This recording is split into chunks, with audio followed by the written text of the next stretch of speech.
Hello guys, अभी हम discuss करने जा रहे हैं एसोफेजियल डिजीजेस। ठीक है, पहले हम डिस्कस करते हैं GERD which is acid reflux. ठीक है, गैस्ट्रो एसोफेजियल रिफ्लक्स डिजीज़। इसमें जो मेन मसला होता है वो लोअर एसोफेजियल स्फिंक्टर में होता है, वो वीक होता है। तो जब लोअर एसोफेजियल स्फिंक्टर होता है तो जो गैस्ट्रिक कंटेंट है, स्टमक कंटेंट है, वो रिफ्लेक्स करते हैं into the stomach, into the oesophagus. ठीक है, ये स्टमक हो गई, ये लोअर एसोफेजियल स्फिंक्टर हो गया। जब लोअर एसोफेजियल स्फिंक्टर वीक होता है, ठीक है, वो सही तरह से क्लोज नहीं होता, तो जो गैस्ट्रिक कंटेंट्स है वो एसोफेगस में रिफ्लेक्स करते हैं। As a result of weakened lower oesophageal sphincter there will be acid reflex into the stomach. Patient की कंप्लेन क्या होगी? There will be retrosternal burn. ठीक है, और ये रेट्रोस्टर्नल बर्न या रेट्रोस्टर्नल पेन ये वर्स होगा ऑन लाइंग फ्लैट। जब फ्लैट बंदा सोएगा तो उसकी वजह से ये वर्स होगा, और ये स्पाइसी फूड्स खाने से भी वर्स होता है। लेकिन ये बेटर होता है, या मतलब ये रिलीव होता है ऑन सिटिंग अप।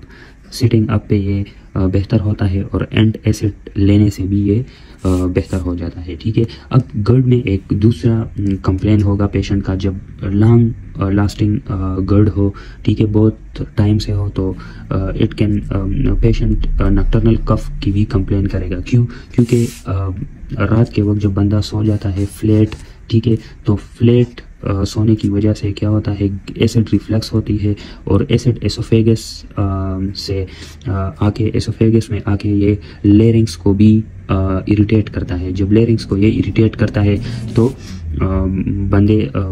पेशेंट की कफ होती है, उसको हम नॉक्टर्नल कफ या नॉक्टर्नल एस्मा बोलते हैं। ठीक है, अभी GERD को हम डायग्नोस किस तरह करेंगे? जब अलार्म सिम्टम्स ना हो। अलार्म सिम्टम्स कौन कौन से हैं? मतलब नाजिया ना हो, वोमिटिंग ना हो,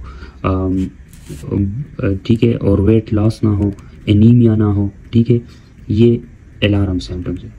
जब अलार्म सिम्टम्स ना हो तो इसको डायग्नोसिस के लिए कोई भी इन्वेस्टिगेशन की ज़रूरत नहीं है। बस हम लाइफस्टाइल मॉडिफिकेशन स्टार्ट करेंगे और PPIs पे पेशेंट को स्टार्ट करेंगे। लाइफस्टाइल मॉडिफिकेशंस मतलब elevated the head of the bed. ठीक है, मतलब बेड की जो हेड है वो हम उसको एलिवेट करेंगे, और इसके अलावा हम जो स्पाइसी फूड्स होते हैं, कॉफ़ी होती है या चॉकलेट होती है, हम उसको अवॉइड करेंगे। तो these are lifestyle modification. Fatty foods को अवॉइड करेंगे। लेकिन जब हम ये लाइफस्टाइल मॉडिफिकेशन और PPIs देते हैं और फिर भी कुछ इम्प्रूवमेंट ना आए, तब हम इन्वेस्टिगेशन करेंगे। एक तो इस केस में हम इन्वेस्टिगेशन करेंगे, और अगर अलार्म सिम्टम्स हो तब भी हम इन्वेस्टिगेशन की तरफ जाएंगे। अलार्म सिम्टम्स मैंने पहले आपको बताए, नाजिया, वोमिटिंग, वेट लॉस और एनीमिया। जब ये सिम्टम्स हो तो हम एंडोस्कोपी और बायोप्सी के अपर GI एंडोस्कोपी और बायोप्सी की तरफ जाएंगे। ठीक है, क्योंकि जो GERD है वो it can lead to Barrett metaplasia, तो उसको हम देखने के लिए हम एंडोस्कोपी और बायोप्सी करेंगे। 24 आवर pH मॉनिटरिंग भी हम कर सकते हैं। ये भी इसकी मतलब कन्फर्मेशनल डायग्नोसिस के लिए भी हम ये भी कर सकते हैं, 24 आवर pH मॉनिटरिंग। अब ट्रीटमेंट हम GERD की किस चीज़ पे करते हैं? एक तो लाइफस्टाइल मॉडिफिकेशन हो गया, और एक PPIs देंगे। लेकिन अगर GERD की वजह से मेटाप्लास्टिक चेंजेस होगी, बेरेट मेटाप्लेजिया होगा, तो हम PPIs की डोज को बढ़ा देंगे, हाई डोज PPIs। लेकिन अगर मेटाप्लेजिया के बाद डिस्प्लेजिया होता है, अगर डिस्प्लास्टिक चेंजेस हो तो हम एब्लेशन करेंगे, और अगर वो कैंसर हो, एडिनोकार्सिनोमा हो, तो हम उसकी फिर रिसेक्शन करेंगे। ठीक है, तो इट मीन कि GERD can lead to adenocarcinoma. ये इसका सीक्वेंस है, पहले GERD होता है, उसके बाद मेटाप्लेजिया, फिर डिस्प्लेजिया, फिर एडिनोकार्सिनोमा। ठीक है, अब GERD के लिए जो सर्जिकल ट्रीटमेंट है उसको हम बोलते हैं नेसन फंडोप्लाइकेशन सर्जरी। नेसन फंडोप्लाइकेशन सर्जरी हम GERD के लिए सर्जिकल ट्रीटमेंट है। अभी हम आते हैं GERD के बिल्कुल अपोजिट कंडीशन की तरफ, वो है एक्लेजिया। GERD में जो लोअर एसोफेजियल स्फिंक्टर है वो वीक हुआ था। अब इसमें एक्लेजिया में लोअर एसोफेजियल स्फिंक्टर बहुत ही स्ट्रांग हुआ है, इतना स्ट्रांग हुआ है कि it is fail to relax, lower oesophageal sphincter fail to relax, ये रिलैक्स ही नहीं होता। इसकी वजह से फूड जो है वो या मतलब जो एसोफेजियल कंटेंट्स होते हैं वो एसोफेगस से स्टमक की तरफ नहीं जा सकते। तो इट मीन के एसोफेगस में ये रहते हैं, तो एसोफेगस की डायलेशन होती है प्रॉक्सिमल, और जो लोअर एसोफेजियल स्फिंक्टर की जगह है उसमें जो है वो नैरो हो जाता है। बाकी जो ऊपर वाला हिस्सा है वो डायलेट होता है, डिस्टेंट हो जाता है। इसको हम बर्ड बीक साइन भी बोलते हैं, ठीक है। इस तरह प्रॉक्सिमल एसोफेगस डिस्टेंट हो गया और जो लोअर एसोफेगस है वो नैरो हो गया, तो इसको बर्ड बीक साइन हम बोलते हैं। एंड ये हमें किस चीज़ से नज़र आएगा? We can see the bird beak sign on the barium swallow, ठीक है। इसके लिए एक्लेजिया के लिए हम एक इन्वेस्टिगेशन, जो पहला इन्वेस्टिगेशन है वो बेरियम स्वॉलो करते हैं। डिस्फेजिया की जो भी केस हो, ठीक है, तो हम उसके लिए पहला इन्वेस्टिगेशन बेरियम स्वॉलो करेंगे। एक्लेजिया में भी डिस्फेजिया होता है। Patient complains of that something stuck in the GI junction, या लोअर एसोफेगस में कुछ स्टक हो गया है, मतलब फूड स्टक हो जाता है जीआई जंक्शन में, गैस्ट्रो एसोफेजियल जंक्शन में, इधर पे स्टक हो जाता है, जिसकी वजह से डिस्फेजिया होता है। तो पहले हम डिस्फेजिया में बेरियम स्वॉलो करेंगे, उसके बाद मानोमेट्री करेंगे, लोअर एसोफेजियल स्फिंक्टर की प्रेशर को मेजर करेंगे। तो उसके लिए हम मानोमेट्री करेंगे, और मानोमेट्री पे भी कुछ नज़र नहीं आया तो हम फिर एंडोस्कोपी और बायोप्सी करेंगे, क्योंकि डिस्फेजिया की और भी कासेस हो सकती है, तो उसको रूल आउट करने के लिए हम एंडोस्कोपी और बायोप्सी करेंगे, ठीक है। अब ट्रीटमेंट के लिए सर्जिकल ऑप्शन भी है और नॉन सर्जिकल। तो जो लोग सर्जरी के कैंडिडेट नहीं हैं उसके लिए हम ये दोनों ट्रीटमेंट यूज़ कर सकते हैं, बोटॉक्स यूज़ कर सकते हैं, लेकिन ये परमानेंट ट्रीटमेंट नहीं होता, ठीक है। लेकिन जो सर्जिकल कैंडिडेट नहीं होते, ठीक है, तो उसके लिए हम बोटॉक्स यूज़ करते हैं या लोअर एसोफेजियल डायलेटेशन हम उसमें करते हैं, ठीक है। तो ये दोनों ट्रीटमेंट है नॉन सर्जिकल कैंडिडेट्स के लिए। सर्जिकल कैंडिडेट जो है वो उसके लिए हम मायोमेक्टोमी करते हैं, and this is the treatment of choice is myomectomy. तो ये हो गया एक्लेजिया। अब आते हैं हम कैंसर की तरफ। तो एसोफेगस में दो तरह के कैंसर होते हैं। अपर 2/3 में स्क्वेमस सेल कार्सिनोमा होता है, which is related to drinking hot fluids को पीने से जो कैंसर होती है वो अपर 2/3 की स्क्वेमस सेल कार्सिनोमा, या इसकी एक रिस्क फैक्टर है स्मोकिंग, ठीक है। तो ये इसके रिस्क फैक्टर हो गए।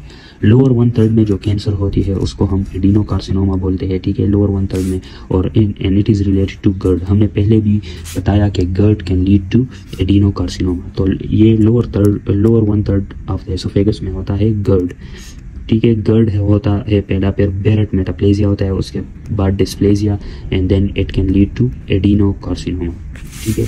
तो पेशेंट कंप्लेन करेगा डिस्फेजिया का, ठीक है, डिस्फेजिया, लेकिन ये डिस्फेजिया प्रोग्रेसिव होगा, एकदम से नहीं होगा, स्लोली डेवलप होगा। पहले डिस्फेजिया सॉलिड मटेरियल्स को होगा, फिर ये प्रोग्रेस करके लिक्विड डिस्फेजिया भी हो जाएगा, तो ठीक है। तो the dysphagia will be progressive dysphagia, ठीक है। अब डायग्नोसिस इसकी किस तरह करेंगे? इट इज़ डिस्फेजिया, तो पहले हम बेरियम स्वॉलो इन्वेस्टिगेशन करेंगे। बेरियम स्वॉलो से हमें लोकेशन का पता चल जाएगा, उसके बाद हम एंडोस्कोपी, अपर जीआई एंडोस्कोपी और बायोप्सी करेंगे, ठीक है। तो ये हो गया इसकी डायग्नोसिस। फिर ट्रीटमेंट हम इसकी रिसेक्शन के थ्रू करते हैं, हम इस ट्यूमर को रिसेक्ट करेंगे, ठीक है। तो ये है कैंसर। अभी हम दो कंडीशन और डिस्कस करते हैं, एक मेलरिवीज और दूसरा है बोरहाउ सिंड्रोम। ये दोनों सेम होते हैं बिकॉज सेम इस बात पे है कि both are related to vomiting. ये दोनों वोमिटिंग की वजह से होती है, लेकिन इसमें डिफरेंस क्या है? Mallory Weiss is superficial tear in the mucosa में ये सुपरफिशियल टेयर होती है म्यूकोजा में, इन द एसोफेजियल म्यूकोजा, जबकि बोरहाउ सिंड्रोम ट्रांसम्यूरल टेयर होता है, ठीक है। तो एक सुपरफिशियल टेयर और एक ट्रांसम्यूरल टेयर। मेलरिवीज जो है वो self limiting upper GI bleed के साथ आएगा। सेल्फ लिमिटिंग जीआई ब्लीड है तो इसके लिए हम ना कुछ इन्वेस्टिगेशन करते हैं, ना डायग्नोसिस, ना ट्रीटमेंट। लेकिन अगर एक्टिवली अपर जीआई ब्लीड है तो हम उसके लिए फिर ट्रीटमेंट करते हैं, जैसे इंट्रावीनस फ्लूइड्स देते हैं, ठीक है। हम फ्रेश फ्रोज़न प्लाज्मा देते हैं, इसी तरह पीपीआईज हम देते हैं, ठीक है। तो अगर एक्टिवली अपर जीआई ब्लीड हो। अब बोरहाउस सिंड्रोम में ट्रांसम्यूरल टेयर होता है। इसमें जब ट्रांसम्यूरल टेयर होगा तो जो एयर है वो मीडियस्टाइनम में आ जाएगा, एयर इन द मीडियस्टाइनम, ठीक है, और उसकी वजह से एसिड भी मीडियस्टाइनम में आ जाएगा, ठीक है। इसकी वजह से मीडियस्टाइनाइटिस हो जाएगा। मीडियस्टाइनाइटिस फिर प्रेजेंट होगा एज कफ एंड फीवर, ठीक है।